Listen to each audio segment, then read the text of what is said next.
There will now be an opportunity for silent prayer or meditation.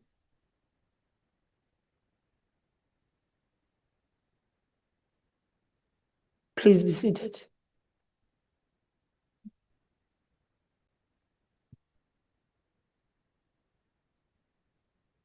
Good morning, honorable members. I will now allow the secretary to read the order.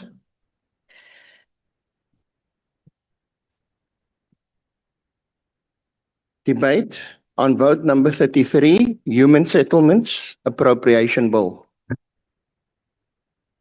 I will now recognize the Honorable Minister of Human Settlements.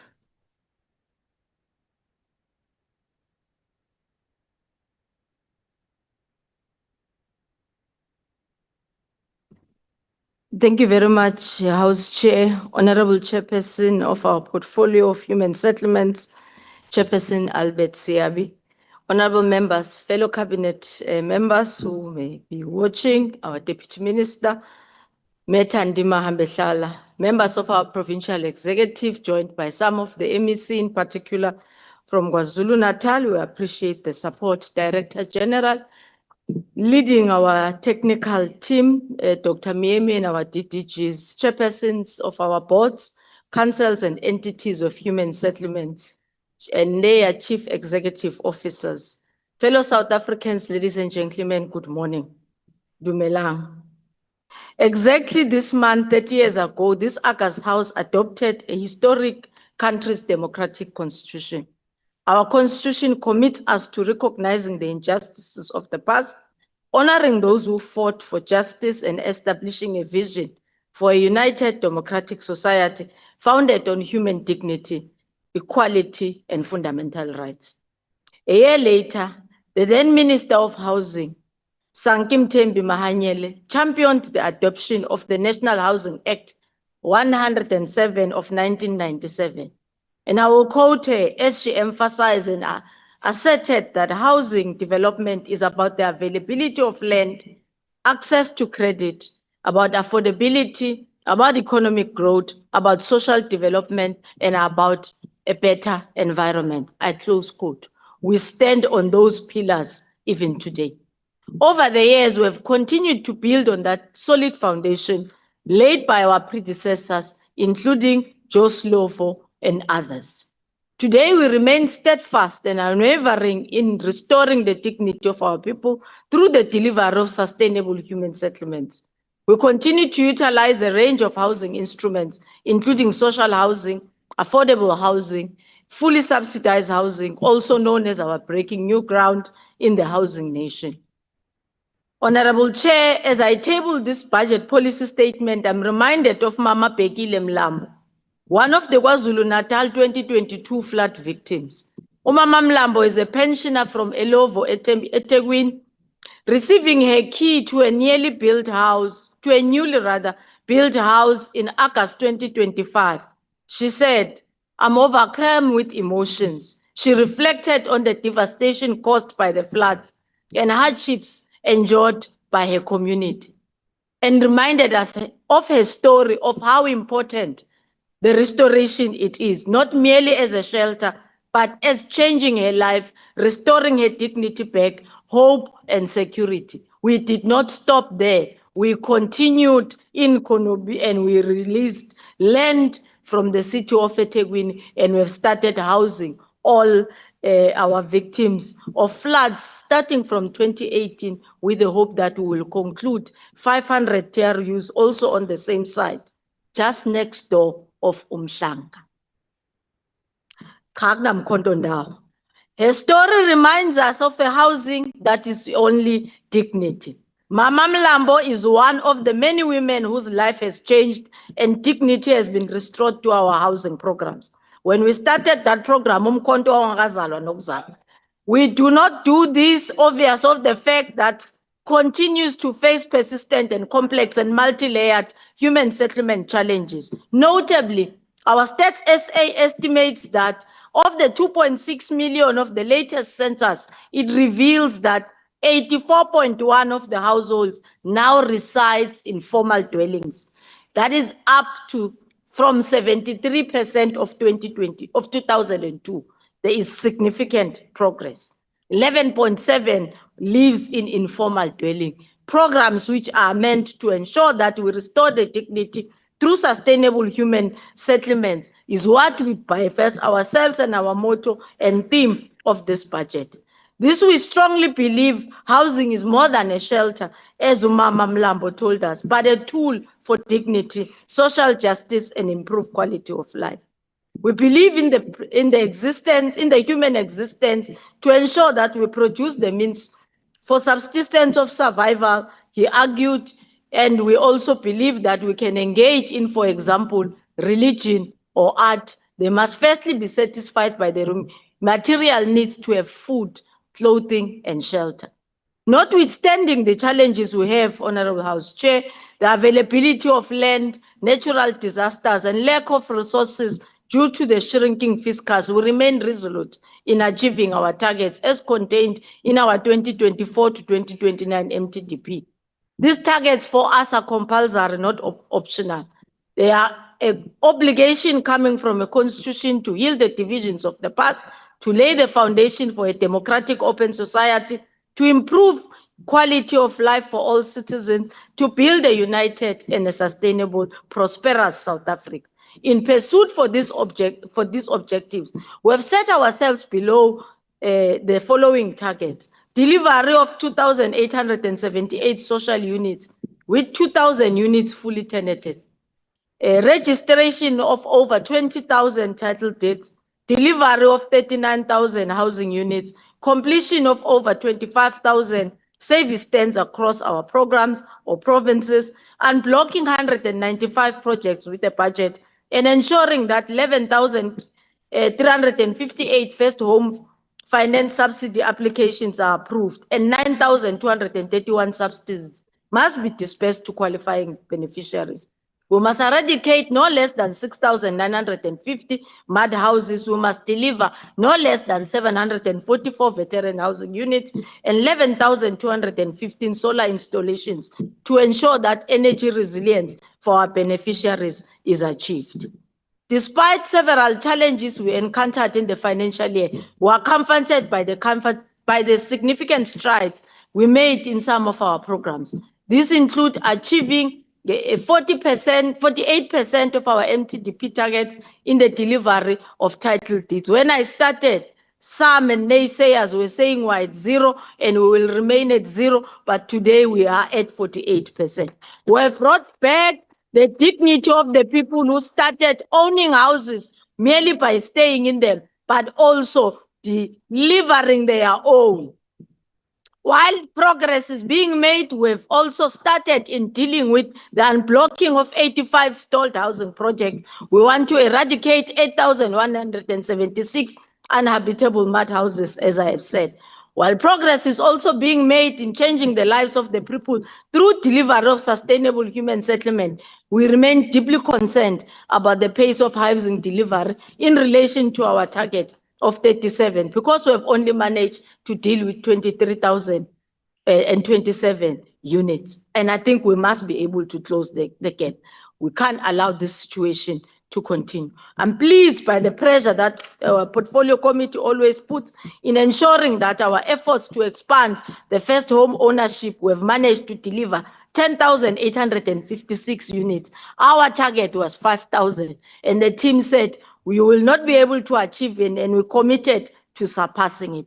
We made a collaboration assisted by the president for a stronger collaboration with traditional leaders.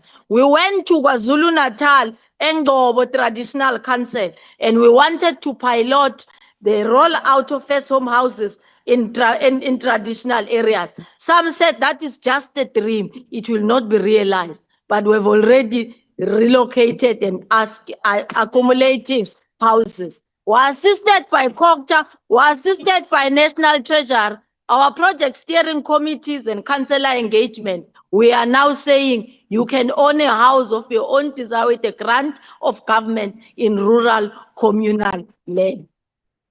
It is equally encouraging that the program has primarily benefited women and young people who could give you the list, the backbone and the future of our nation. It's comforting that First Home Finance has benefited mainly this category. What is our MTDP priority in terms of inclusion of growth and job creation? Is 4,000 jobs that have been created through the construction of houses. Our HDA, we have exceeded our land-related target. It's important to listen to this one. Our target of land availability from HDA, we've accumulated 2,447 hectares in well-located land for human settlement, including Century City in Cape Town. And we're targeting 1,000 hectares beyond for development. In addition, just over 1,000 hectares land were rezoned for human settlement for this purpose. And this will surpass our annual target by around 850 hectares. We completed 5 PDAs with provinces, which will ensure we deal with collaboration. For service sites, 24,251 against a combined target of 13,000, which surpasses our target as well, for approximately 173% of target sites for young people who will receive sites that have got electricity, roads, water, and sewer for their own aggregate performance to ensure that they build for themselves. These achievements are critical in advancing spatial transformation, improving access to strategically located land. Yesterday, I visited jointly with the City of Cape Town a handover to a social housing unit in Somerset West, we call Soma Life Housing. We have contributed over 400 million as a SHRA to ensure that we house 1,200 units. We note that we received 15,000 applications, which shows that there is a need.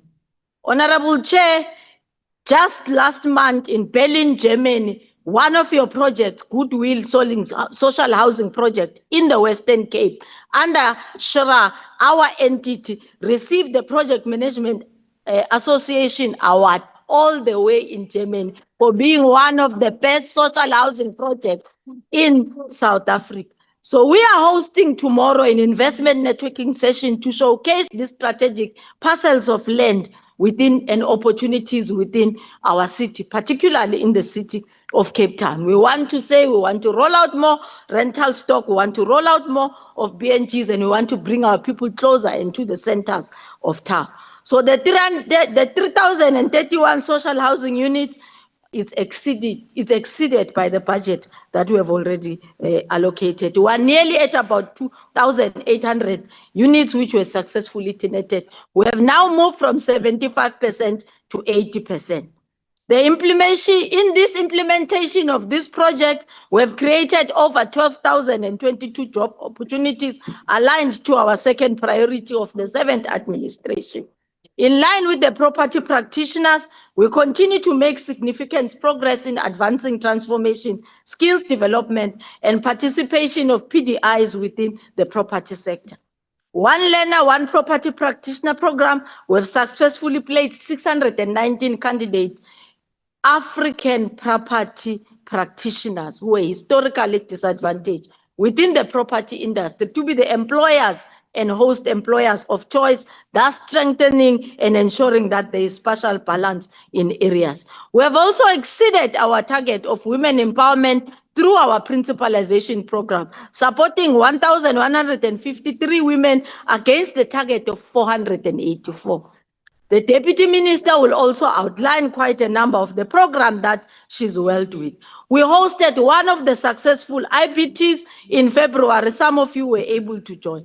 The key fundamental of this is that as the department and government, we have resolved at 2% of our SDG grant, which must be allocated from this financial year for our housing project. We intend to roll out the IPTs for agility, in particularly in response to families that would have been affected by the floods. We've finished and concluded on the building standards and the norms and standards for IPTs.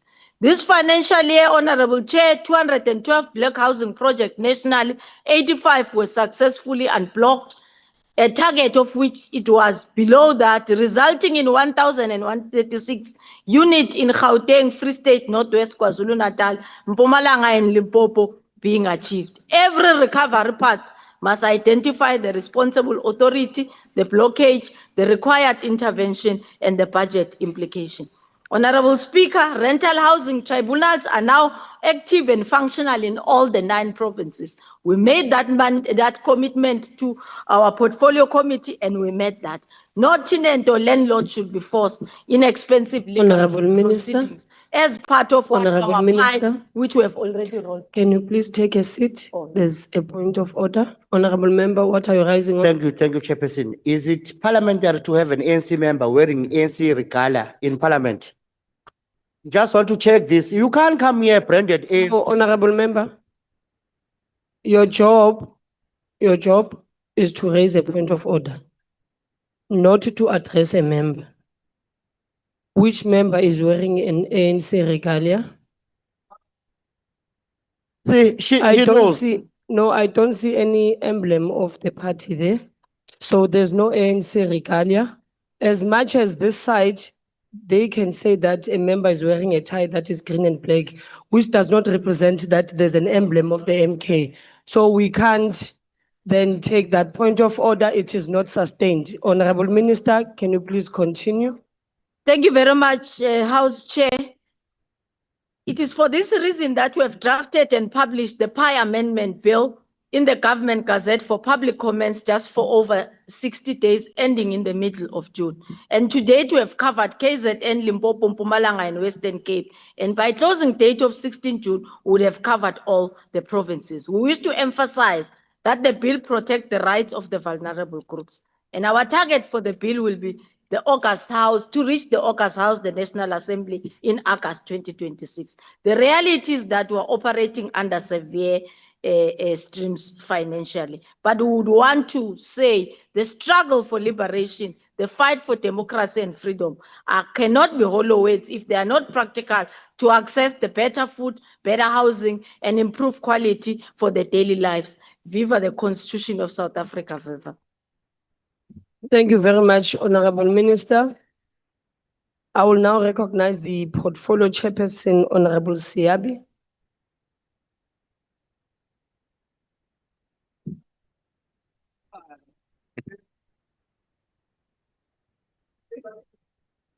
Thank you very much, House Chairperson, Honorable Minister Thembisile Simelane, Deputy Minister Thandi Mohamed Tlala, esteemed members of the House, including MECs here present, DG of the Department of Human Settlement and your delegation, chairpersons and CEOs of entities. A very good morning. We, the African National Congress, wish to declare at the outset that we support the Budget Vote 33 for human settlement as tabled by the Honorable Minister Simelane. We believe that this budget will provide momentum for implementing human settlement programs, which are part of our ANC-led government.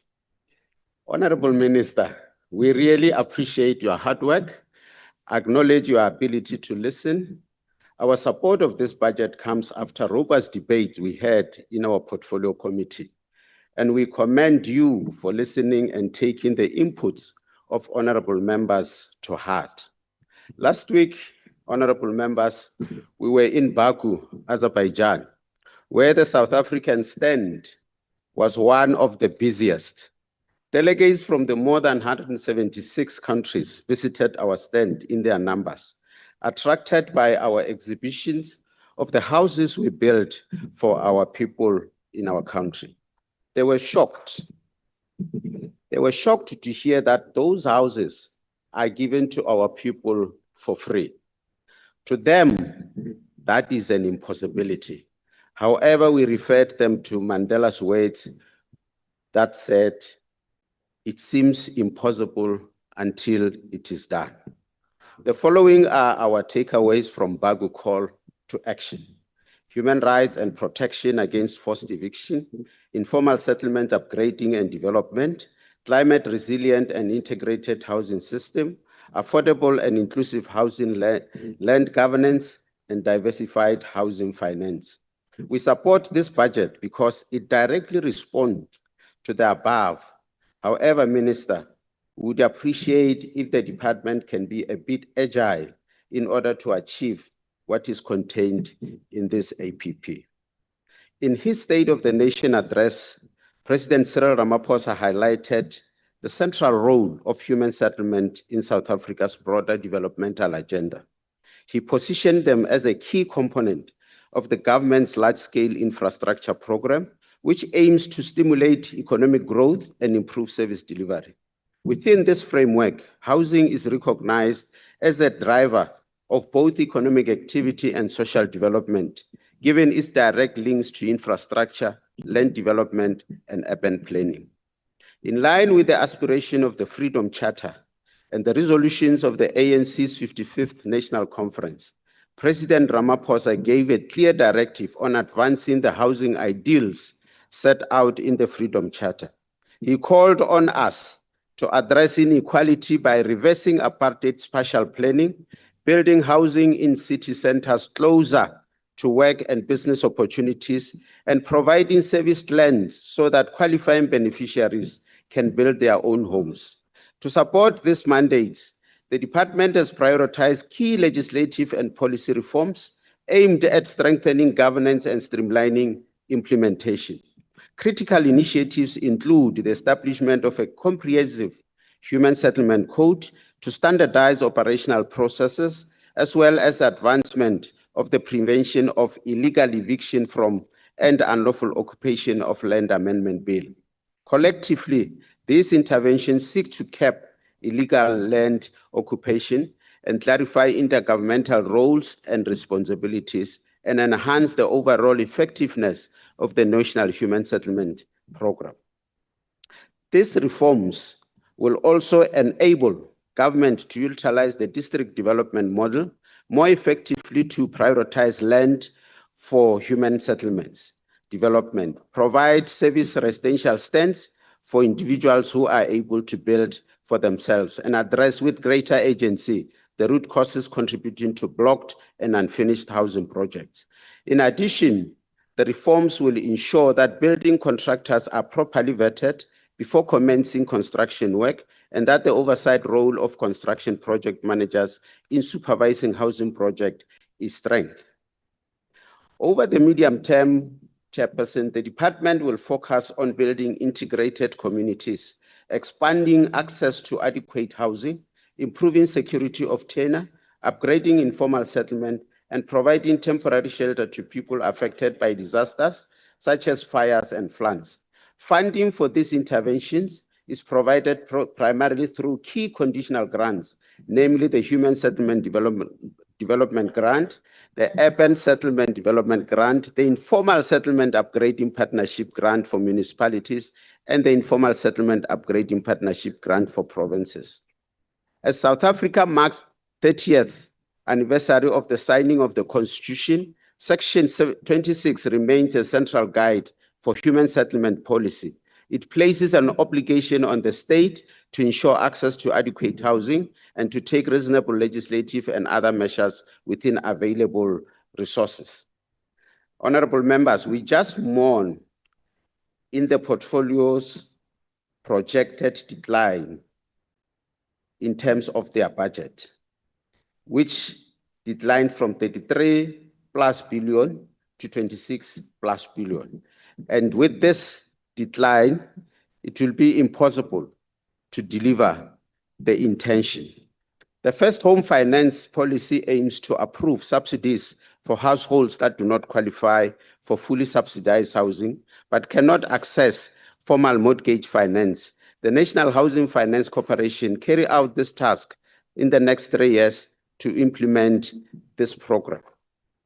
In responding to disasters such as floods and fires, the department will continue providing emergency housing support, including temporary accommodation and housing repairs.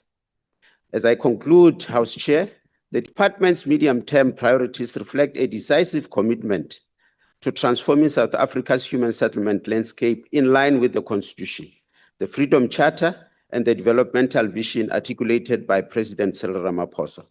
The shift towards a subsidy-led housing model, coupled with targeted legislative reforms, infrastructure investment, and strengthened partnership with the private sector, present an important evolution in the state approach to housing delivery. While significant progress has been achieved since the advent of democracy, the challenges of inequality, informal settlement, inadequate housing, and apartheid special patterns remains present realities for millions of South Africa. Through the implementation of integrated human settlement programs, the provision of service sites, the upgrading of informal settlements, the expansion of affordable housing finance, and support for vulnerable households affected by disasters, government continues to advance the progressive realization of the right to adequate housing.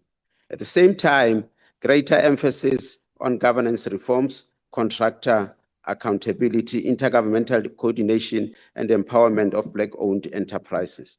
As we mark 30 years of constitutional democracy, the ANC reaffirmed the collective responsibility to ensure that human settlements becomes the center of Honorable Siyabi, opportunity, safety, your time and is economic expired. inclusion. Thanks very much. Thank you very much. I will now recognize Honorable Kamete.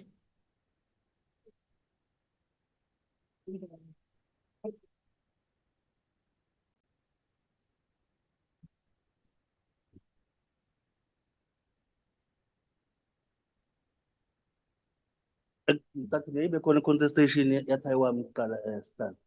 Ngeke ngathi ngikhuluma nyela ngathiwa ngisusa isithombe ngino President Zuma, President of the people. So there is no problem with my time. Honorable member, I gave you an opportunity to speak. No, Speak. I just wanted to confirm since I didn't hear you what you were saying about my tie compared to honorable tie.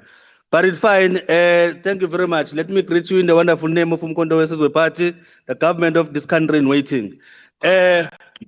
Honorable Chairperson, Minister, I want you to hear this one before we even go that far. I'm glad that the MEC Umthombe Nukhona from KwaZulu-Natal. Akukho engcobo lapha KwaZulu-Natal. There is inkosi umqoqi Ngcobo. There is inkosi umqoqi ngenzela ukuthi ufunde minister for future purposes. There is inkosi umqoqi Ngcobo endaweni ebizwa ngokuthi isemaqadini kwaNyusa. Umhabilise kusasa eMthombeni. Thank you, Honorable Speaker. I stand here today to address the budget vote 33, a document that purports to chart the cause for human settlement in our nation. Yet for the Umkhonto Wesizwe Party, this budget is not a blueprint for progress, but a stark statement to a government that has lost its way. A budget that betrays the very people it claims to serve. We reject this budget not out of political expediency, but out of a profound commitment to the dignity and well-being of every South African. Let us be clear, Honorable Speaker. The numbers presented before us paint a grim picture. We are told of fiscal constraint, of necessary adjustments. But what do these euphemisms truly mean for millions living in squalor, for families crammed into informal settlements, for children who dream of a roof over their heads? They mean a reduced baseline allocation, a shrinking commitment from a government that should be expanding its efforts. The Department of Human Settlement is projected to decrease from 34.9 billion rands in 2025-2026 to a mere 27.2 billion rands by 2028-2029, with an overall 81.36 billion rands over a medium-term expenditure framework, Honorable Speaker. This is not a mere reduction, it is a retreat in the face of a deepening crisis. We are particularly alarmed by the so-called reallocation of 19.5 billion rands from the Urban Settlement Development Grant to a new Urban Development Financing Grant. This is not innovation, it is a shell game, a bureaucratic reshuffling that offers no tangible improvement for our people. It is a continuation of the same flawed approach, merely changing the name of a grant while the fundamental problems of infrastructure management and service delivery persist. The report itself consists that this transition simply maintains its previous role. This is not the transformative change our nation desperately needs. The committee's own report highlights the critical issues: increasing demand for housing, rising urbanization pressures, and persistent backlog in informal settlement upgrading and housing delivery. Yet in the face of these undeniable realities, the budget shrinks. This is a profound disconnect, a failure to grasp the urgency of the situation. The report suggests that the department must prioritize high-impact intervention, improve expenditure efficiency, and strengthen coordination. While these are noble aspirations, they ring hollow when the very resources needed to achieve them are being systematically eroded. We observe that the department functions primarily as a funding intermediary, relying heavily on provinces and municipalities for implementation. This reliance on weak implementing partners is a recipe for a disaster, leading to policy sophistication outpacing actual delivery, Minister. Our people deserve more than sophisticated policies. They deserve homes, dignity, and a future. The shift toward a subsidy-led housing model and leveraging private sector financing, while presented as progressive, raises a serious concern for the Umkhonto weSizwe Party. While public-private partnership can play a role, we must guide against commodification of basic human rights. Housing is not merely a commodity, it is a fundamental right enshrined in our constitution. We fear that this shift will further marginalize the poorest of the poor, those who cannot navigate complex financial instruments and attract private investment. The budget for rental and social housing at 981.2 million rands and affordable housing at 596.7 million rands are described as modest and marginal.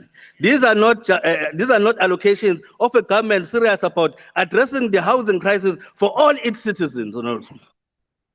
Perhaps most damning is the notable exclusion of Amakosi and traditional leaders from the heart of human settlements planning.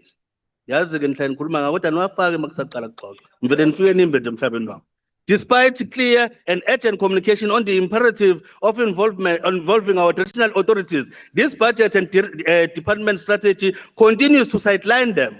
This is not just a procedural oversight, it is a strategic failure that ignores the very fabric of our communities.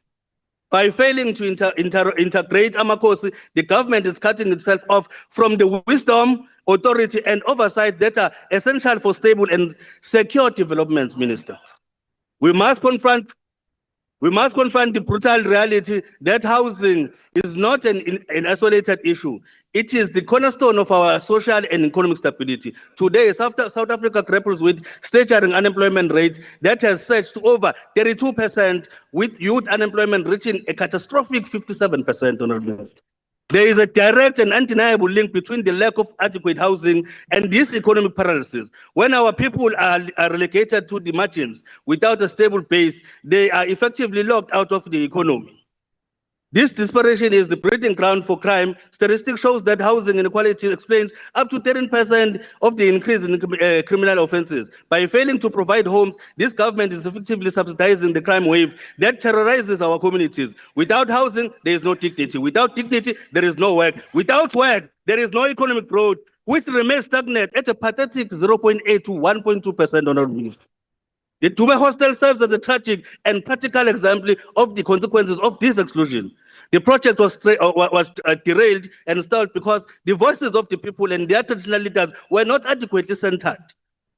When the state attempts to impose top-down solutions without the guidance of traditional authority, we see areas hijacked by criminal activities, infrastructure falling into ruin, communities left in a state of perpetual insecurities. The ongoing engagement mentioned by the minister with his Indona is too little, Minister, is too late, and it is a reactive measure to a crisis that could have been avoided had traditional leaders been involved from the outset as true partners, Honorable Minister. The MK Party stands for the complete liberation of our people. That includes from poverty and homelessness. We believe in the state that actively champions the cause of the downtrodden, not the one that retreats from the responsibilities. The budget, with its cuts and reallocation, demonstrates a clear departure from the liberation mandate that should guide our nation. It prioritizes fiscal consolidation over human dignity, bureaucratic efficiency over the cries of our suffering. We demand a budget that reflects the true needs of our people. We demand a budget that prioritizes the upgrading of informal settlement, not just in rhetoric, but with substantial inflation-adjusted increases. We demand a budget that ensures every South African has access to adequate housing, not just those who can navigate complex subsidy schemes and attract private capital. We demand a budget that empowers our communities rather than leaving them at the mercy of inefficient implementing partners. This is not merely an economic debate, it is a moral one. It is about the soul of our nation. The MK party would not stand idle while the dreams of our people are deferred, while their hopes are crushed under the weight of the budget that fails them. We call upon all honorable members to stand with us and reject this budget, to stand with the Honorable people and to Gumede, demand a future your where housing time is a is right, not a expired. privilege. We Honorable as Gumede. Congress Party, we reject this report, Honorable Chair. Thank you very much. I will now recognize Honorable Paul.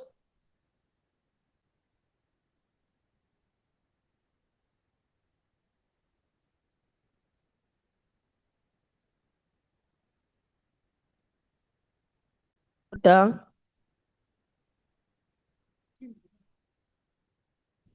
Honorable Chairperson, today on behalf of the Democratic Alliance, we gather to participate in the debate on Budget Vote 33 Human Settlements. Chairperson, allow me to begin reaffirming the Democratic Alliance's unwavering commitment to the Constitution of the Republic of South Africa, particularly Section 26, which guarantees every citizen the right to access to adequate housing. It is therefore deeply concerning that despite decades of expenditure, policy reform, and institutional expansion, millions of South Africans still remain without adequate housing opportunities. Today, our country faces housing backlog approaching 3 million households, a persistent title deeds backlog, the continued expansion of informal settlements, and we are facing a growing frustration from communities who have waited for decades for dignity, security, and ownership. Chairperson, the reality confronting South Africans is that crisis in human settlements is no longer primarily a policy problem. It is an implementation and accountability problem. Non-performance, corruption, stalled projects, and weak oversight have become legacy problems within the sector. These failures have not merely wasted public funds, they have stolen opportunities from millions of families who have waited patiently for years to become homeowners. This was evident during numerous oversight visits conducted by a portfolio committee across provinces and municipalities. Communities repeatedly raised concerns about block projects, incomplete developments, illegal land occupation, and weak enforcement mechanisms. The growing calls for amendments to the PI Act reflect the frustrations of municipalities and law-abiding citizens alike. In this regard, we acknowledge the efforts of Honorable Emma Powell through her members' bill aimed at addressing weaknesses within the current legislative framework and improving the state's ability to respond effectively to illegal land occupation. We welcome the department taking up Honorable Powell's proposal. Chairperson, the draft report on Budget Vote 33 presents a comprehensive assessment of the department and its 10 entities within a severely constrained fiscal environment. While the report acknowledges that the department's policies are broadly aligned with the Constitution, the National Development Plan, the Medium-Term Development Plan, and the priorities outlined in SONA 2026, it makes one thing abundantly clear. The greatest threat to housing delivery is no longer policy direction, it is weak implementation capacity and poor delivery execution. Over our democracy, the department's budget has grown by almost tenfold, from around 4 billion in 1999, more than 32 billion today. Despite an exponential budget increase, delivery has declined. Our economy no longer has a privilege of throwing money around. We must make do with what we have, and it's more than enough. As 94% of the budget remains transfer-based and dependent on provinces and municipalities for implementation, delivery is vital, and should there be failures, we will lay them at the feet of the minister. Chairperson, we cannot expect more delivery from institutions that already lack the capacity to spend effectively and implement consistently. If capacity is dealt with, we will throwing money down the drain. South Africans require scalable delivery, not isolated pilot projects and conferences that fail to translate into houses on the ground. Chairperson, the entities supporting the department, including the SRA, NHVFC, NHBRC, PRAS, CISOS, NHA, remain strategically important. However, each continues to face structural constraints, ranging from funding pressures and operational delays to ICT inefficiencies and inspection weaknesses. This is why the committee's recommendations are so important. The report makes important propositions, namely real-time housing delivery monitoring systems, performance-based funding linked to outcomes, a nasal intervention unit for store projects, strengthen consequence management, and improve intergovernmental coordination mechanisms. These are necessary interventions because South Africans do not live in annual performance plans or policy documents. South Africans live in informal settlements, overcrowded backyards, and incomplete developments while waiting for opportunity and dignity. Chairperson, the DA will continue to exercise robust oversight and hold the department accountable to the constitutional obligations imposed upon the state. We will continue to ask difficult questions because millions of South Africans are still waiting for the dignity of a home, the security of ownership, and the opportunity to build stable families and communities. The time for incremental progress has passed. What South Africans now require is urgency, accountability, and delivery at scale. I thank you, baie dankie. Thank you very much, Honorable Member. I will now recognize Honorable Dlamini.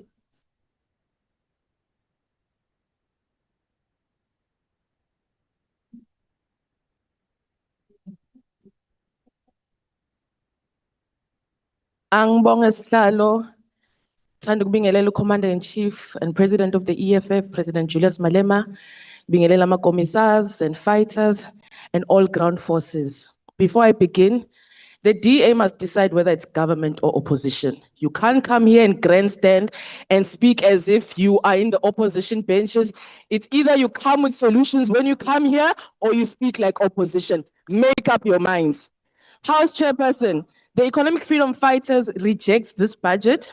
The housing crisis facing the poor, the landless, rural communities, flood victims, and the youth of South Africa is such that it requires urgent, coordinated effort by the government led by this department. This will not be achieved through austerity budgets, Minister. If the government starts thinking that it has to play an ever-shrinking role in matters affecting our people, it can kiss its constituent legitimacy goodbye. What is immediately clear from this budget is that the department has completely failed to use housing as an instrument to reverse the historic injustice of land dispossession, apartheid special planning, and economic exclusion. 32 years into democracy, Black people are still pushed into the outskirts of cities, far from economic opportunities, schools, healthcare facilities, and public transport. Rural communities remain abandoned, underdeveloped, and invisible. And in the plans of this department, despite the suffering of the worst housing conditions in this country, young people continue to be excluded from housing opportunities because this government has no radical plan for youth-owned housing development, youth contractors, or youth access of land and property ownership. The department has failed to protect vulnerable communities from environmental injustice and corporate recklessness. The community of Emaphepeni, Ward 8 under Mkondo local municipality is exposed daily to toxic chemical fumes released by PG Bison.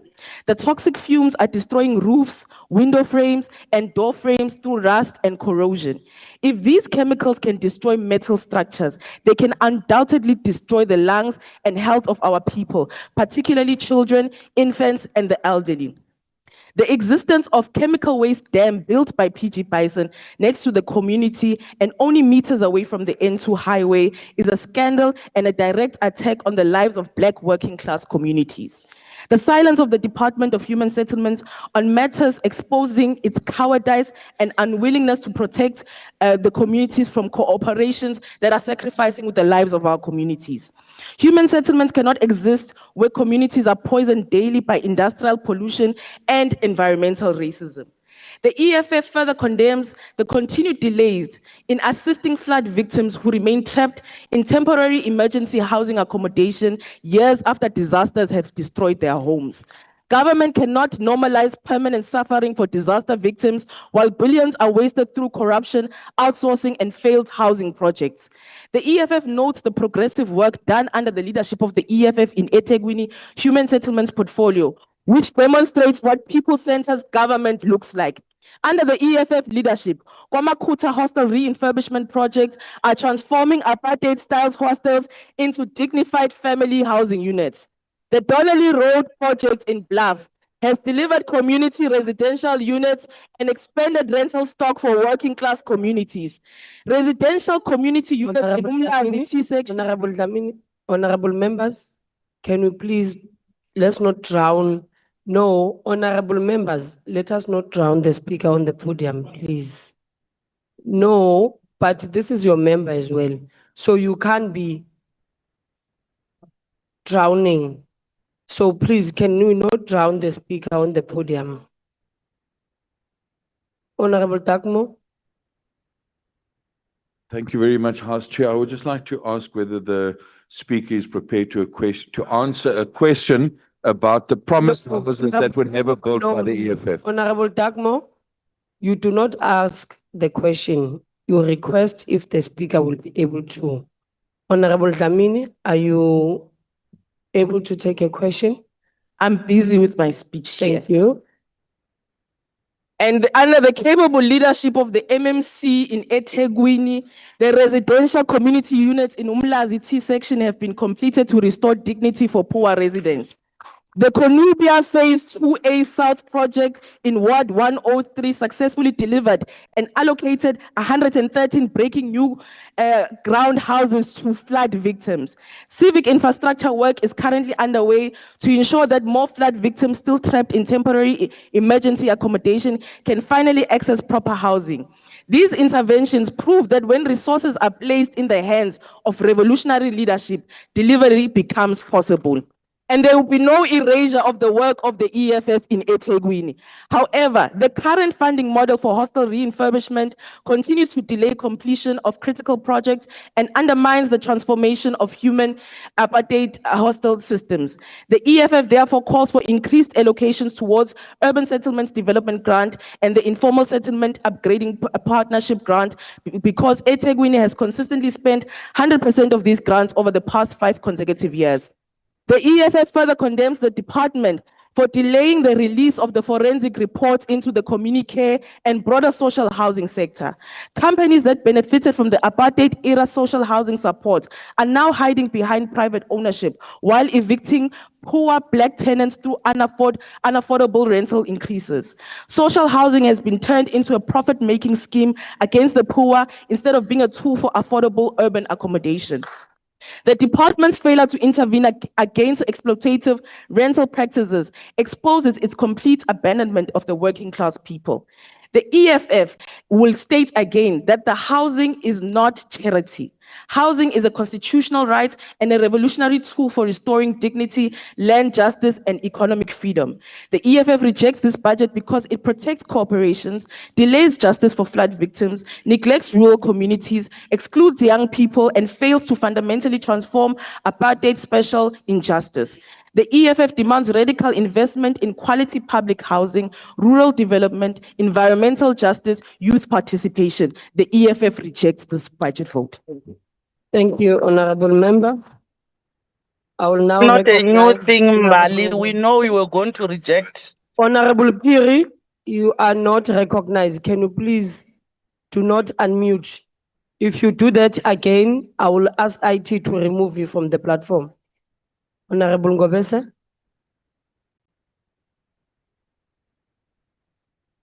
Thank you so much, Honorable House Chair, or Progressive House Chair.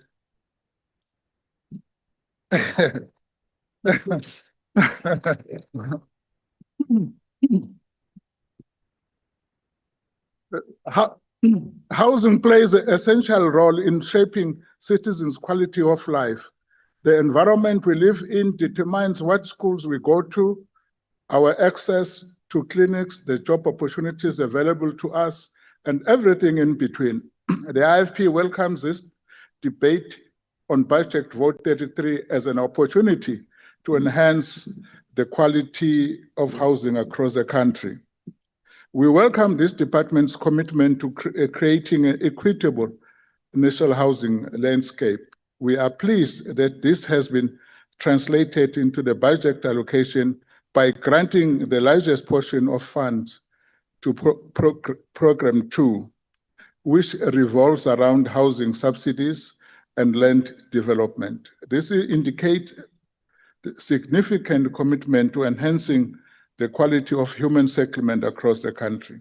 However, Honorable House Chair, we strongly emphasize that this funding is only impactful insofar as it's translated into a practical action.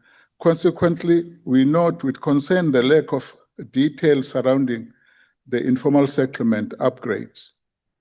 Although this constitutes the second largest portion of budget with 7 billion rand granted to informal settlement upgrade under program phase 3, there is a lack of a measurable outcome regarding the progress. We propose the implementation of practical quantification result that through initiatives like Turkey rollout, housing development, informal settlement dwellers are one of our country's most vulnerable demographics, and it is essential that we take every possible step to grant them a safe housing. Similarly, we appreciate the department's policy focus on alternative housing delivery models. However, we advocate for a shift away from abstract planning towards tangible solutions. For an example, the IFP has long advocated for alternative solutions like self-help building, home building. By building service sites that will allow low-income communities to build their own housing. The department will accelerate its goal of providing equitable housing for all as set out in the medium-term development plan. While it is vital to protect openly the vulnerable demographics like rural and informal dwellers, we must ensure that the gap market does not go neglected. Consequently, we particularly welcome the allocation of 596 million towards the housing finance for demographics, but urge that department to strengthen the practical protection established. We strongly advocate that the maximum qualifying income for subsidy housing is increased from 3,500 to 5,500. This increase will allow the department to identify and support more citizens who desperately require additional assistance to maintain the sustainable quality of housing. We note the lack of allocation related to the housing partnership with the private sector and emphasize that the value that can offer South African citizens. For instance, public-private collaboration can facilitate initiatives like rent-to-own schemes, which will allow more poor citizens to better their social economy position by becoming homeowners. We strongly encourage the department to funnel more attention to resources towards the immense potential that private sector partnership hold. The IFP support this vote 33. I thank you. Thank you very much, Honorable Member. I will now recognize Honorable Van Wyk.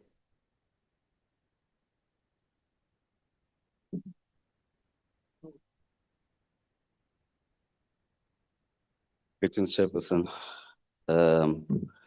progressive House Chairperson. Greetings. Greetings, Minister Simelane, our dear honorable members, and allow me to also greet the incoming President of the Republic, Honorable Gaten Mackenzie in 2029. He will. President Gaten Mackenzie, you must get used to it. Honorable members, honorable Today- members. I am rising on behalf of the PA to come and support vote 33. Not because we are happy, Minister, but because we don't want our people to wait for another 30 years on the housing list. Honorable Minister, you have done very good in a short space. You are performing well and you are addressing serious problems, Honorable Minister. But I must raise a very sensitive issue, Minister. You know, since 1994 up until now, nobody ever spoke for the marginalized, and I'm specific when I say the so-called colored people in this country, here in Parliament. We have places like Eldorado Park, Heidedal, and so forth, Kimberley, your Platfontein. Like you spoken earlier on about Mam Amlambo. I'm very happy for in the work that you have done. But do you know how many other mothers there is in Platfontein, outside Kimberley? Nothing has ever been done for them in terms of when it comes to housing, Honorable Minister. In Heidedal, for example, you have the first rollout of the BNG project, Honorable Minister, was done in Heidedal, but our people still don't have the title deeds. Grandmothers and grandfathers were celebrating for their houses. They were very happy, but unfortunately they have passed on without the title deed. So I am here to come and ask one simple thing, Honorable Minister.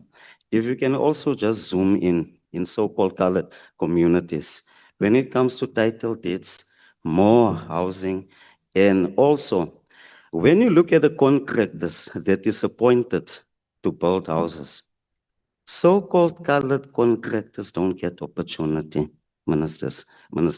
Please look into that one as well, because it doesn't help. I'm going to come here and I'm going to read this long speech here, Minister. I think today is just to come here, acknowledge the work that your department are doing, and say thank you to you, and come and request humbly to assist us, because I would think that the DA would have came here and spoke on behalf of the so-called colored people, because it's the so-called colored vote that have put them here since 2004. But they are doing nothing, absolutely nothing for so-called colored people. What they are really doing is to confine them. So, Honorable Matuna, thank you very much, Please mute. Minister. It's my partner there in the GNU. In here, I will hold him accountable. Fact of the matter is, they are supposed to take care of their voters. They don't. Minister, I am standing here on behalf, without fear or any favor. I'm speaking on behalf of the so-called colored people today when it comes to housing. Chala, kan guazala, chala matkek. Salute. thank you very much, Who Honorable. appointed you to be the spokesperson of colored people? Now, Honorable Matuna, I'm cautioning you for the last time. You do that again, I'm going to ask IT to remove you.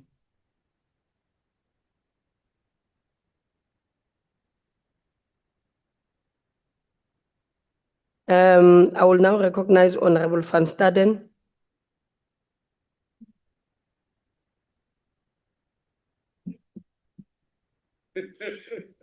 Chairperson, I think we need to ask a question. What is the purpose of supplying housing to the poor? And it's first of all to give poor people dignity and to supply them with a roof over their heads. And thirdly, the Constitution. We are obliged upon the Constitution to supply housing.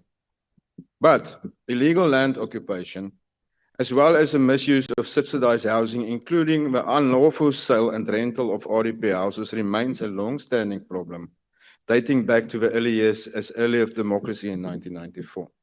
Over many years, I've personally witnessed how people work very hard in communities to build these houses for the poor, only for beneficiaries to sell them for a few thousand rand after handover. I've said many years ago, in my days as early as a councillor in Tshwane Metro, when I was serving on that portfolio there, that beneficiaries must either be contract binded with a specific clause, or we must work on other interventions to stop this.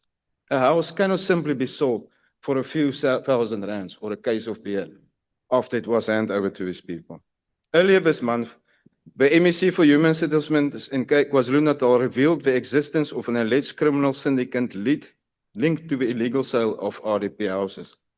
Government subsidized houses intended for South African beneficiaries were reportedly occupied by undocumented foreign nationals, with properties being transferred through unauthorized third parties, bypassing official housing subsidy system procedures.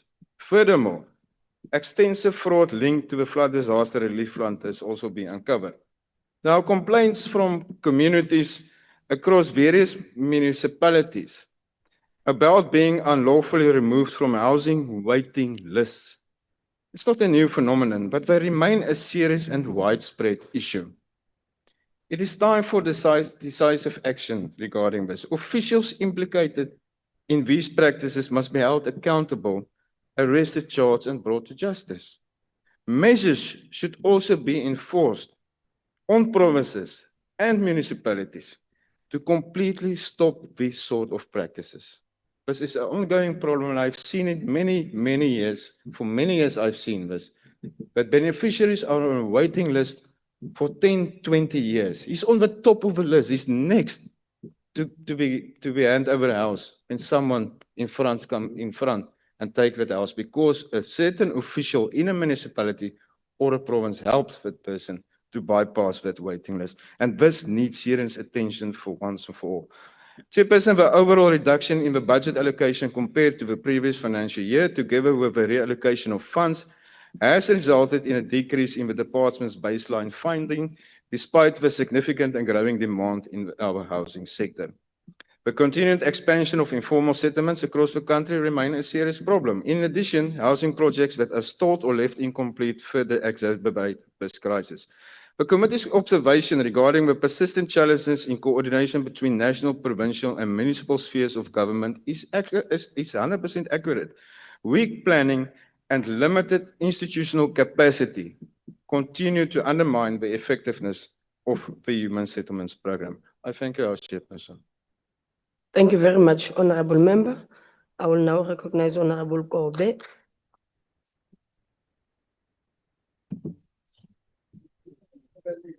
Good morning, Progressive Chair. I'd like to greet you and greet South Africans who are joining us on the online platform.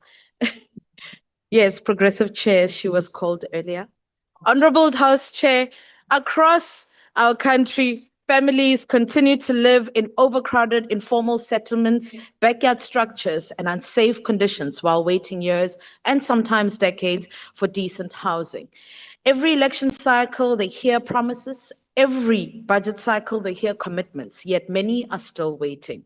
The committee report rightly acknowledges the growing pressure facing the housing settlement sector. Housing demands continue to rise, informal settlements continue to expand, urbanization is increasing, and at the same time, the department is expected to do more with fewer resources. But South Africans are not interested in excuses. They want delivery.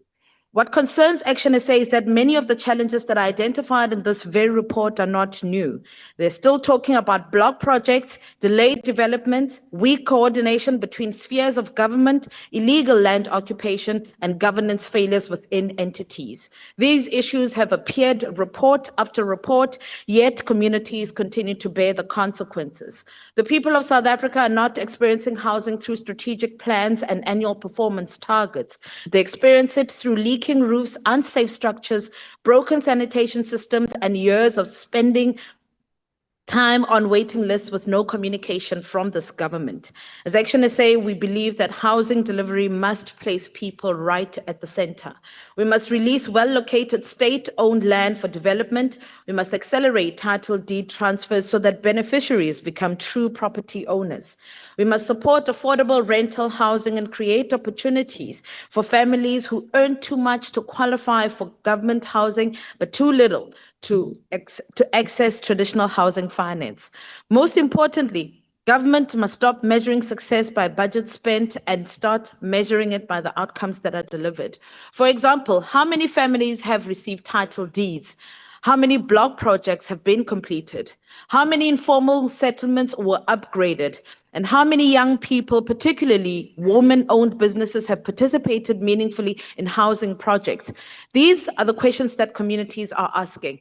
Honorable House Chair, housing is about far more than bricks and mortar. It is about dignity, it is about safety, and it's about creating communities where people can live closer to economic opportunities and build a better future for their children. As Action SA, we support stronger oversight of the department and its entities, improved accountability for underperformance, and practical interventions that prioritize delivery over bureaucracy. South Africans have waited long enough. They deserve a government that builds houses, not excuses. It is for this reason that we will not be supporting this budget vote. I thank you. Thank you very much, Honorable Member. I will now recognize the Honorable Deputy Minister of Human Settlements.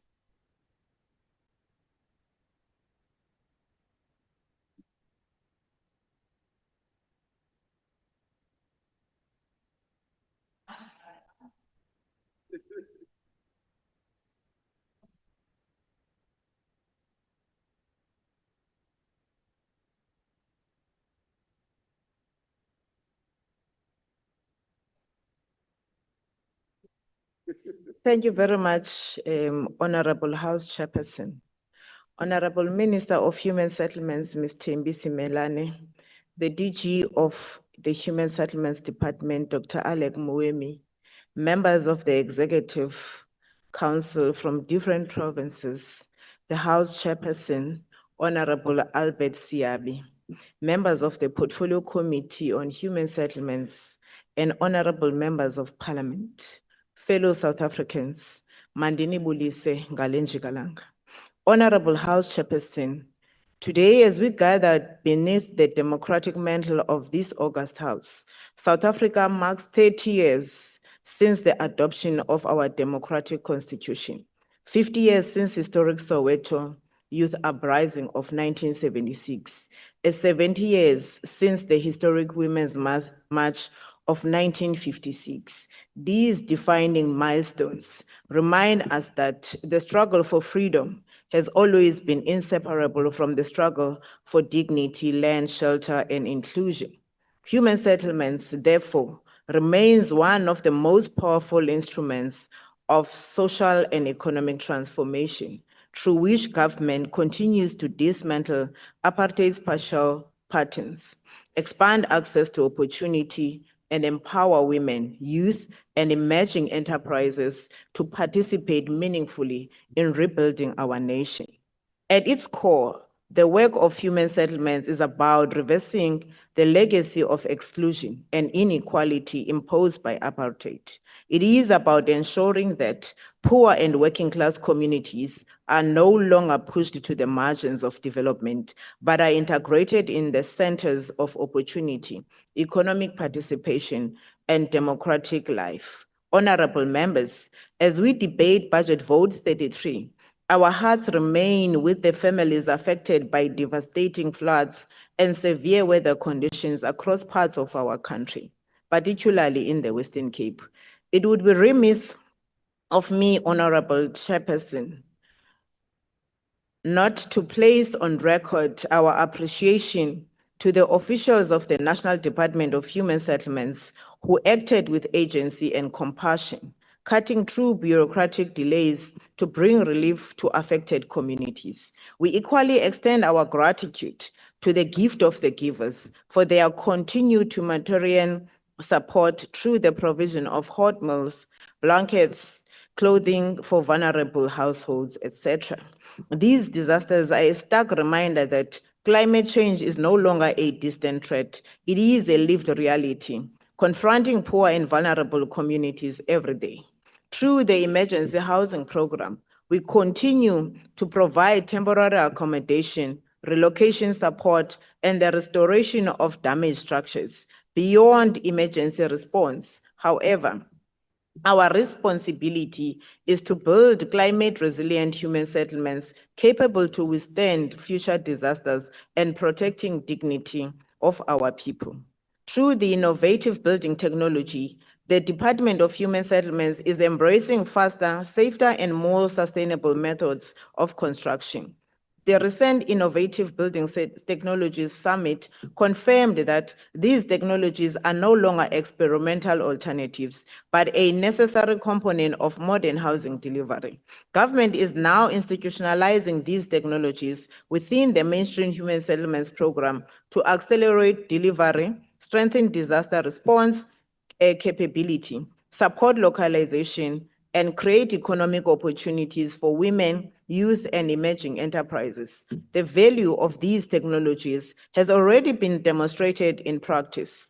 In Limpopo, 2 innovative building technology houses withstood the severe disaster conditions that destroyed surrounding structures, providing safety and protection to the families who occupy them. These experiences continue to affirm the resilience, durability, and future potential of the innovative building technologies in building climate-resilient human settlements for vulnerable communities. House Chairperson, we are encouraged by the recent progress in KwaZulu-Natal under the stewardship of MEC Siboniso Duma Mthombeni, following the commitment made by all 3 spheres of government to provide permanent solutions for victims of the 2002 floods. Tangible progress is now being realized. Last week, we witnessed the relocation of 113 households from transitional emergency accommodation into permanent houses in Konobia. These families, who endured immense hardships following the floods of 2002, plans are further underway to complete an additional 450 houses in Konobia by March 2027. To reduce over-reliance on the private sector in disaster response interventions, the department, through the Housing Development Agency, acquired the Transnet-owned Montle Lodge facility. Its refurbishment and operationalization will provide dignified emergency accommodation while strengthening the province's preparedness and response capability in the face of increasingly unpredictable weather patterns affecting our country. Despite a strained fiscal environment and reduction across parts of human settlements budget, we remain firmly focused on delivering implementation and accountability. House Chairperson, our people do not live in policy documents or reports. They live in communities. They wait for housing, service sites, title deeds, water, sanitation, electricity, and safe living conditions. For the 2026-2027 financial year, we will accelerate delivery across the entire human settlements value chain, including the completion of more than 38,000 housing opportunities and over 25,000 service sites across provinces and municipalities. The Department of Human Settlements is also intensifying efforts to unblock blocked housing projects. A blocked project, House Chairperson, represents more than delayed construction. It represents delayed dignity, trapped public resources, and broken promises to communities. We are therefore committed in moving projects from planning to occupation with urgency, discipline, and consequence management where necessary. Thus, our MINMEC took a decisive decision in this regard. Honorable members, we remain committed to the upgrading of the informal settlements through the Informal Settlements Upgrade Partnership Grant. This program is not merely about infrastructure provision, It is about restoring dignity, strengthening social cohesion, and ensuring that poor communities are not excluded from opportunities and development. Title D's restoration remains central to the program of spatial justice and economic empowerment. Through the Title Deeds Fridays campaign, the department has handed over more than 81,000 title deeds to beneficiaries across the country. A title deed is not simply a document, it is security, ownership, dignity, and generational wealth. Honorable members, the Social Housing Regulatory Authority, SHRA, continues to demonstrate that affordable rental is central to spatial justice and inclusion and inclusive economic growth. During the year under review, SHRA delivered more than 3,000 social housing units and facilitated over 12,000 job opportunities while expanding access to dignified rental accommodation for working class South Africans. A few weeks ago in Mitchell's Plain, we launched the housing units. This was the official launch of the third phase of Regent Villas Extension 2. Social housing project is standing as a reminder that our democratic mandate must always find expression in the lived realities of our communities. We continue to build communities where working class families can live with dignity, closer to opportunities, service, and better future. This was especially evidence in the story of a young family, both parents just less than 30 years old, who had recently moved into homes with their 1-year-old daughter, a moment that truly embodied the impact of the project. Honorable Chairperson, this is why and the reason the honorable members must support Budget Vote 33. This budget is therefore not merely an allocation of resources, it is an investment in dignity, transformation, and the future of our people. As the late Joe Slovo reminded us, it is not enough to remove the shackles, we must build the new structures.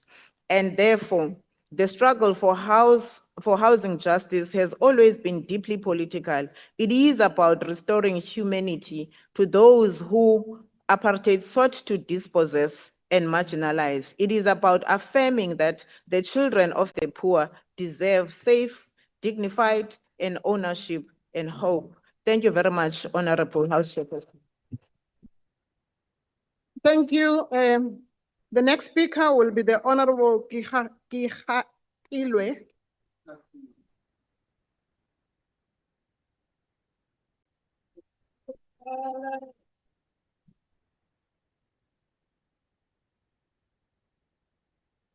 Honorable Chairperson, bagaetsho ke a le dumedisa lotlhe. Honorable Chairperson, human settlement in South Africa continue to reflect the deep structural inequalities inherited from apartheid.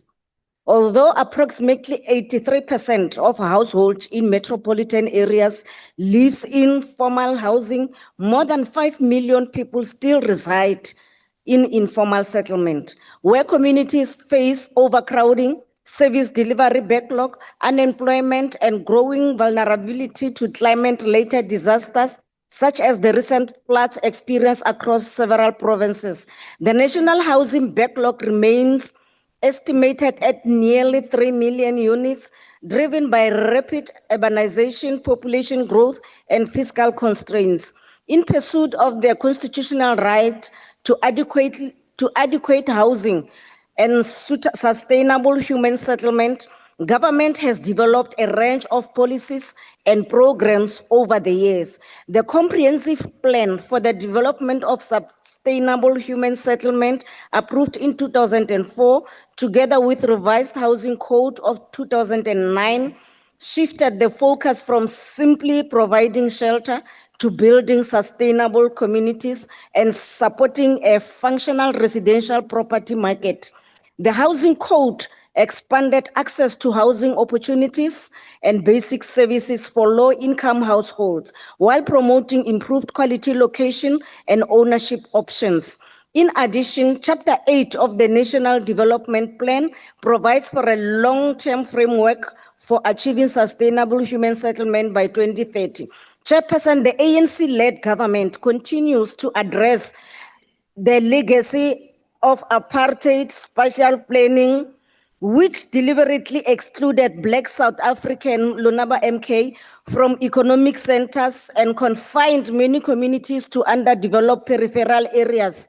Despite progress since 1994, many citizens still live far from employment opportunities, schools, health care facilities, and transport network. The Department of Human Settlement therefore continues to prioritize spatial transformation, integrated development, and the dismantling of poverty traps through inclusive planning. Since 1994, Chairperson, this ANC-led government has delivered approximately 5 million houses, Kobo Gamete, benefiting more than 20 million South Africans.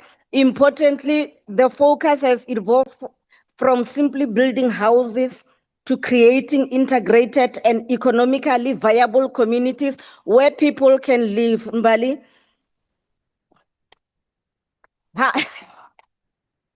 Housing demands patterns continue to differ across provinces, while ownership remains high in. Honorable Kiahilwe on the platform. The member is honorable. You do not refer to a member by their first name in the House. And you should withdraw that. Honorable Mbali, housing demands patterns continue to differ across provinces, while home ownership remains high in provinces such as KwaZulu-Natal and Mpumalanga. Rental demand, in particular in Gauteng and Western Cape, due to urban migration. In this regard, the National Housing Finance Corporation plays an important role in expanding access to affordable housing finances. Its long-term objective is to become a fully fledged human settlement development bank capable of stimulating investment, transforming in sector, and improving financial sustainability. I think it answers you, Honorable Kobe. Chairperson, the informal settlement upgrading partnership remains one of the most important interventions in addressing the growth of informal settlement and the pressures created by urban migration. Over the medium term, the department aimed to upgrade 4,075 informal settlements through the implementation of the National Housing Code, including the provision of secure tenure, engineering structures, basic services, and community-based livelihood opportunities. The ANC notes with concern that the 2026-2027 allocation for informal settlement declines in both nominal and real terms. Compared to the adjusted allocation of 2025-2026, one this step, this reduction in transfer and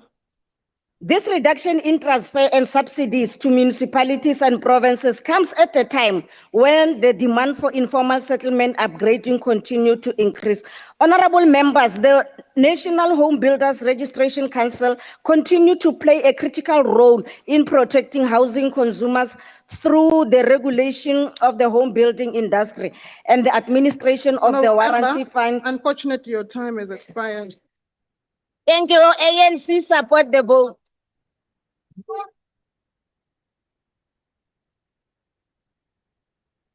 Order, honorable members. The next speaker, order, honorable members. Order, honorable members. Honorable Dagmo. The next speaker will be the Honorable Reverend Meshwe on the virtual platform. Thank you, House Chairperson. The ACDP notes the Portfolio Committee's comments about departmental challenges due to fiscal constraints, slow title deed registration, and uneven provincial performance. The department also seemed incapable of effectively implementing its special housing needs policy, which is a great shame. The ACDP recently received a concerning email from a constituent stating that while the special housing needs policy was approved in 2022, there is little to show for it, leaving those most vulnerable, including orphans, the elderly, and victims of domestic abuse and violence, without hope for better living conditions. She advised that since 2024, 12 special housing needs funding applications have been submitted by them, but to date, none have been processed or approved. The Department of Human Settlement appears to be stalling the implementation of the program, she says, and there has been no public announcement that the special housing needs policy has been approved. In addition, just 2 of our 9 provinces have been briefed on the special housing needs policy by the department since 2024, despite provincial departments' requests. The department has also failed to adjust the special housing needs grant calculator with a percentage increase required to cover escalation costs. Without that, we are told, provinces are unable to process applications, and it is the second year that provinces have failed to add these projects to their budgets. Lastly, our constituent is deeply concerned that the department's lack of response may cause their donor funding timelines to lapse. This would be very detrimental to the vulnerable they hope to assist. Speaker, or Chairperson, I want to personally urge the Minister to investigate the points raised here and ensure that the special housing needs policy is fully implemented and be able to make a difference for as many people as possible. Thank you, Speaker. The next speaker will be an honorable member from UDM, the Honorable Ghana.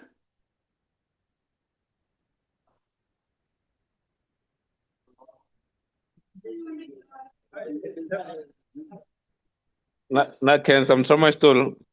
I think people are expecting me not to congratulate Orlando Pirates for being the 3-time treble champions of South Africa. So let's congratulate them once again.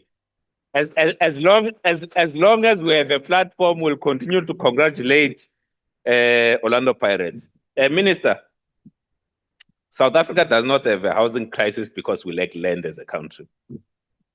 What we have a challenge of is the urban land for residential purposes, primarily due to urban migration. Available, well-located urban land, unfortunately, has been captured by profit, speculation, and exclusion.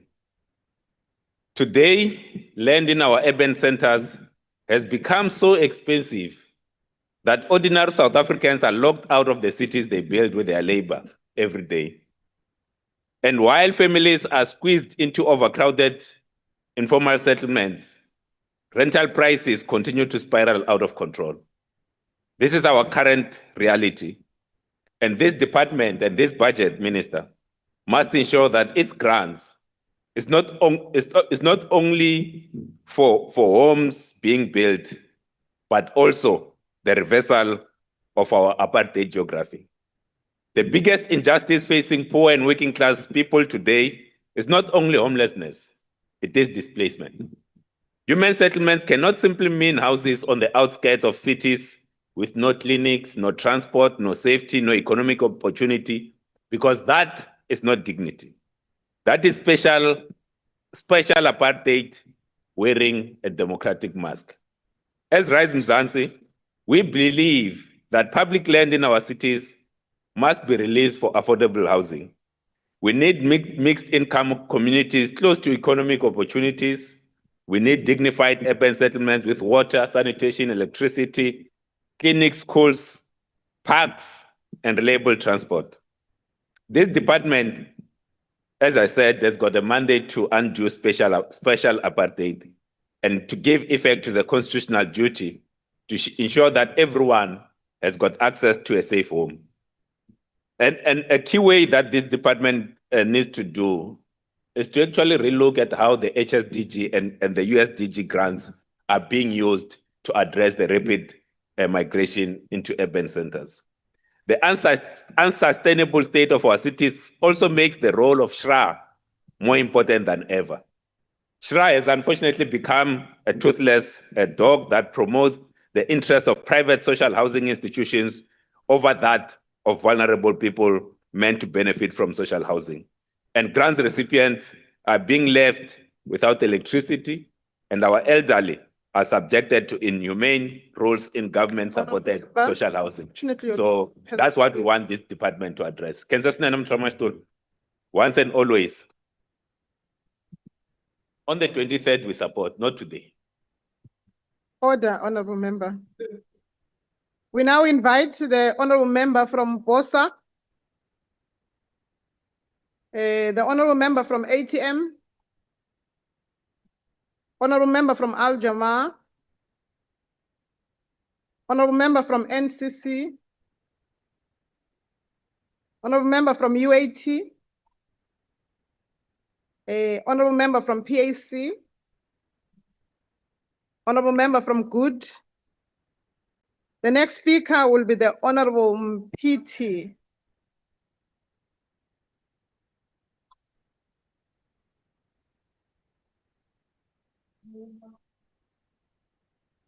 Thank you very much, Chairperson, Honorable Minister, Honorable Chairperson of the Portfolio Committee, and Honorable members. I'd like to maybe start by saying that today we debate Vote 33 of the Human Settlements budget, which for many South Africans is a pivotal budget that stands between themselves and dignity. Across the length and breadth of South Africa, many people remain destitute and without the dignity promised in our Constitution under Section 26. This right, quite frankly, remains unfulfilled. Honorable members, it is incumbent upon all of us to see the realization of this right for the people of this country. Honorable Dlamini mentions in her address that we must decide as the DA whether we are in opposition or part of the GNU.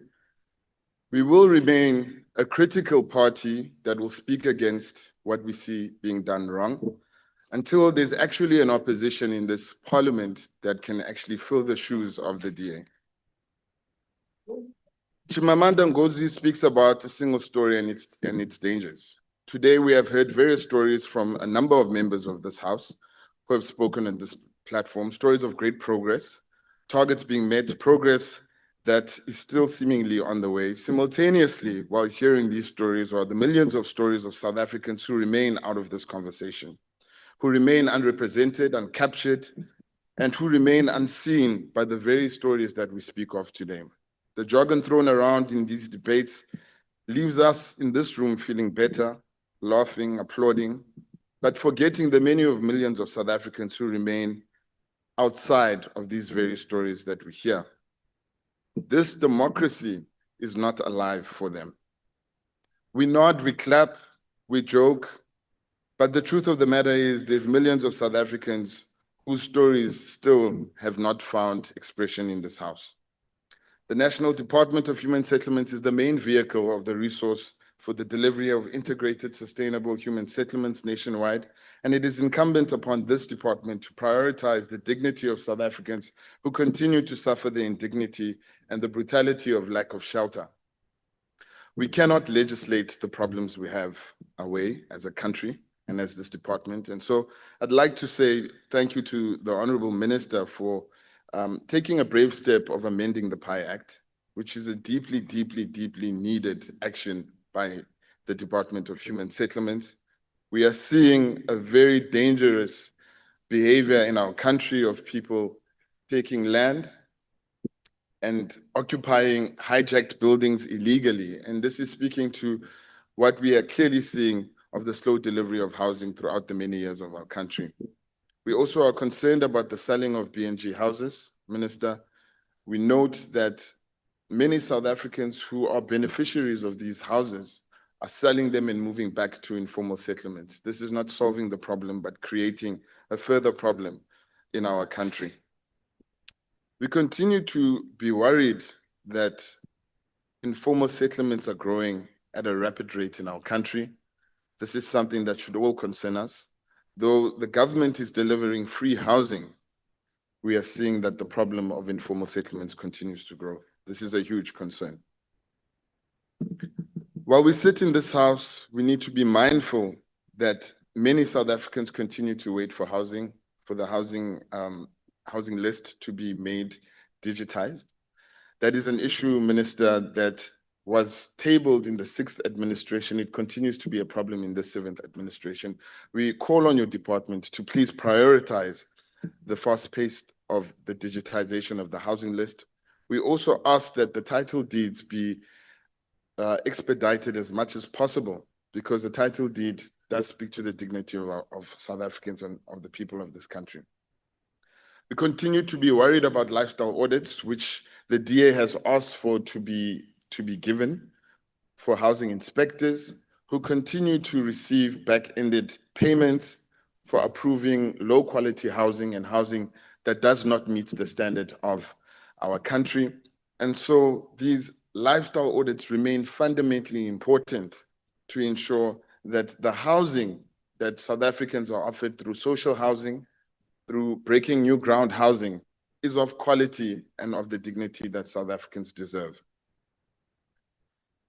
Minister, we speak further to the issues about abandoned projects, which is something we mentioned in the Portfolio Committee, to say that the increase of abandoned projects in our country is something that should all concern us. We have contractors who continue to benefit for building literally nothing and have received money and payments on the spaces. We ask that the department focuses primarily on the abandonment of housing projects and ensure that these abandoned projects and the contractors who are responsible for these contracts and these abandoned projects are facing the law, and that they are never done business with the Department of Human Settlements going forward.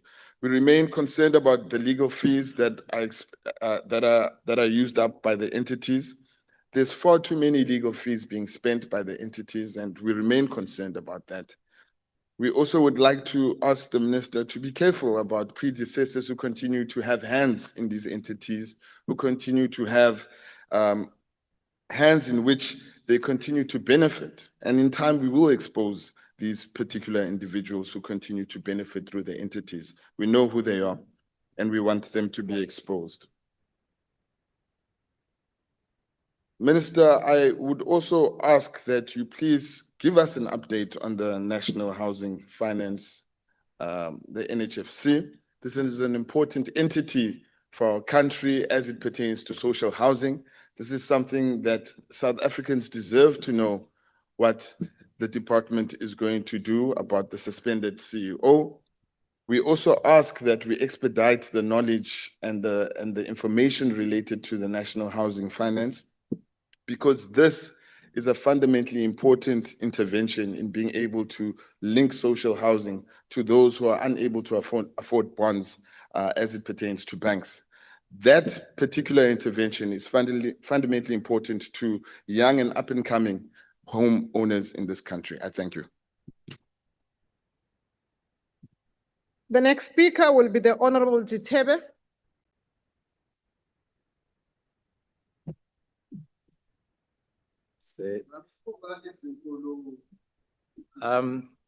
House Chairperson, Honorable Minister, Deputy Minister, fellow members of Parliament, MEC Duma, and other MECs online, DG, DDGs, and other executives, heads of our entities and CEs, comrades, friends, fellow South Africans. I rise on behalf of the African National Congress to declare our firm support for Budget Vote 33 for the Department of Human Settlements and in its entities for the 2026-2027 financial year. To the parties in this House that irrationally oppose this budget, I wish to remind you that a bee is designed to create sweetness, structure, and sustenance. A fly is naturally drawn to decay and waste. Yes, the bee that is the ANC has already built over 5 million houses in the last 31 years. And the metaphorical flies in this house still think these houses and the dignity they confer on the erstwhile homeless people are garbage. The beneficiaries appreciate and understand the difference between the twisted paradigm of the flies and the forward-looking paradigm of the bee, that is the ANC, that continues to create security, comfort, and sustenance for millions more. The bee, that is the ANC, will continue to seek dignity, security, and a better life for all, especially the workers, the poor, and vulnerable.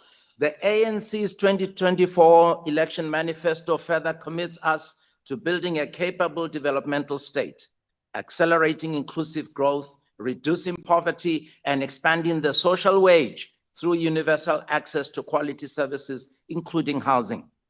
Budget 43 gives practical effect to the National Development Plan and the Medium-Term Development Plan 2024-2029. Over the MTEF, government will spend 81.36 billion, including 26.972 billion in the 2026-2027 financial year to drive spatial transformation and improve living conditions for our people. Honorable members, we are acutely cognizant of the severe challenges facing the sector. The tight fiscal envelope, with reductions in baseline allocations driven by the reconfiguration of infrastructure funding and sector grants. At the same time, urbanization pressures continue to rise. Demand for housing is increasing, and historical backlogs remain significant. Honorable Pool, we must not wring our hands helplessly. We must develop policy that responds to these inevitable developments of human society. In this difficult environment, the ANC believes we must build a resilient, disciplined, and capable state. We cannot continue operating with weak entities and persistent operational failures. The Housing Development Agency, which is intended to become the government developer of choice, cannot fulfill its role while facing structural and operational backlogs. The HDA must urgently strengthen its internal capacity, fill critical engineering and project management vacancies, and eliminate administrative bottlenecks. If it is to lead land release and infrastructure development effectively, and indeed build on to what the minister has indicated are the exploits and achievements of the HDA. Similarly, all Department of Human Settlements entities, including the PPRA, NHBRC, NHFC, SHRA, and CSOS, must improve governance and operational performance. The Portfolio Committee has emphasized the critical vacancies must be filled within 60 days to stabilize these institutions and improve delivery. We must also reduce dependence on outsourcing core public functions and instead strengthen in-house technical expertise to combat fronting, corruption, and poor quality construction. House Chairperson, one of the most urgent priorities of this budget is the upgrading of informal settlements. Millions of South Africans still live without adequate water, sanitation, electricity, and safety. True freedom cannot exist while our people continue to live in such conditions. Informal settlements therefore receive 7 billion in the 2026-2027 financial year, making it the second largest component of this budget. Government is shifting from rigid top-down housing approaches toward a more incremental upgrading strategy focused on immediate interventions. These include providing tenure security, rolling out interim basic services, and eliminating the title deeds backlog so that families can own and benefit economically from their homes. A second priority is improving the performance of the HSDG Human Settlements Development Grant, which remains the department's priority funding instrument at 17.8 billion. Have you heard, Kobe? Honorable Kobe? Under Program 2. Historically, the grant has been undermined by stalled projects with contractor performance and underutilization. And hear this, Honorable Dlamini, to address this, government leverages public-private partnerships and blended finance and rigorously audits funds and restarts housing projects that underperformed or stalled owing to a number of reasons. Provincial and municipal transfers must be linked to measurable performance outcomes so that funds are not left unused while communities continue waiting. We must therefore strengthen accountability through real-time monitoring. The ANC firmly, vehemently supports this budget vote, and we call on all the metaphorical flies to see structure, sweetness, sustenance. The B, that is the ANC, will continue to work for structure, sweetness, sustenance, security, and comfort. The ANC supports this budget vote. Do not rejoice at what EFF supposedly does while it appropriates that from the National Revenue Fund. Where else does it get the money? Thank you very much. Your time has expired. Order, honorable members, order. We invite the Minister, Simelane, to respond to the debate.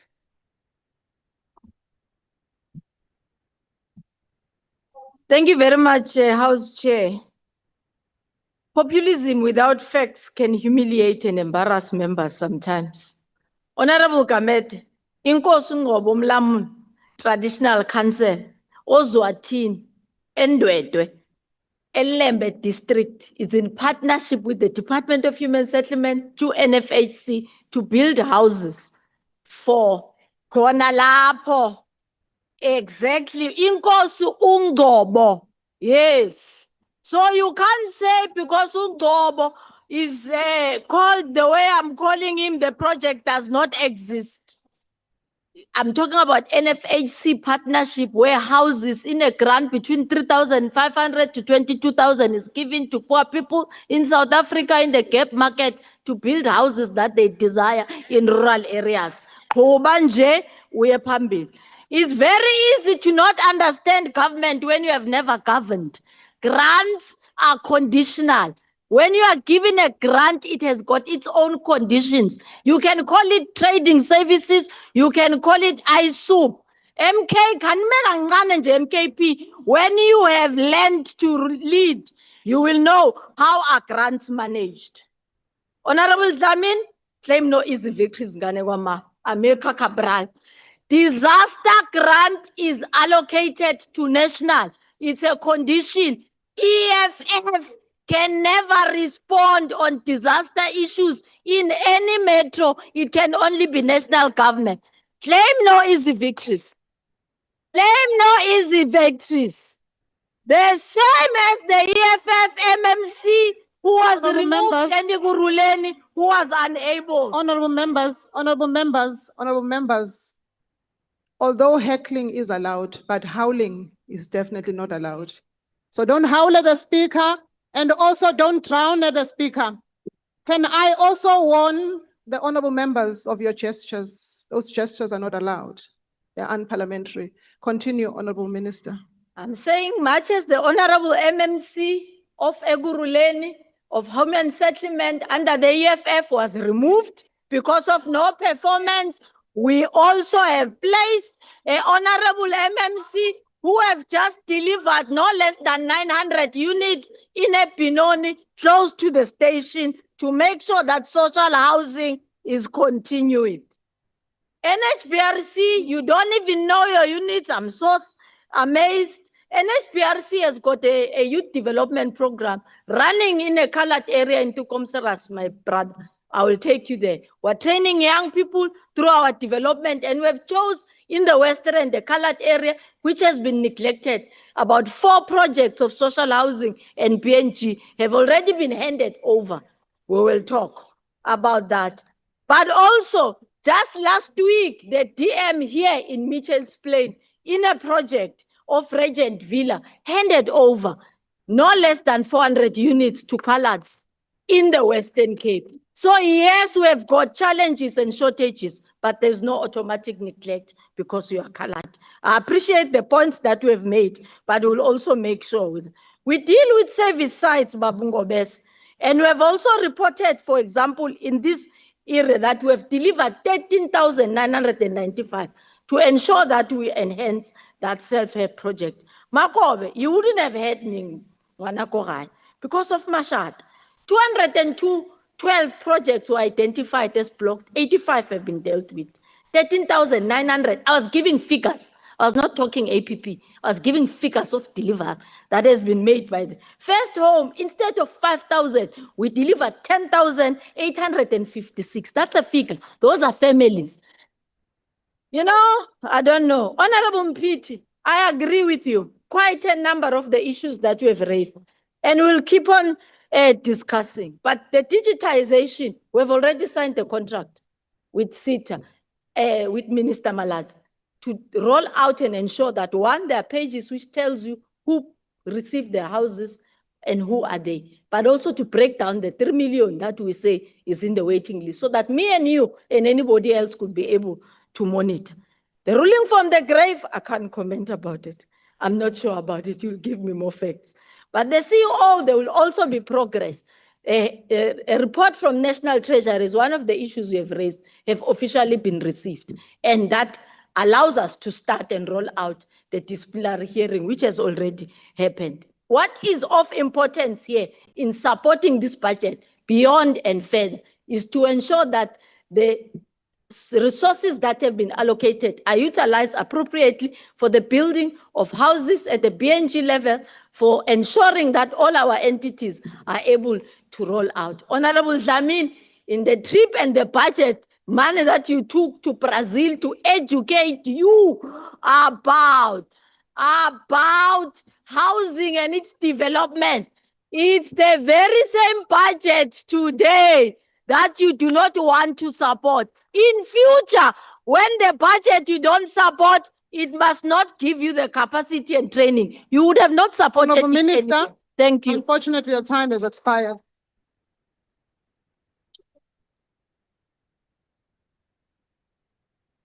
Order, honourable members. Honourable members. Honourable members. Order. Honourable members, the mini plenary is still in session.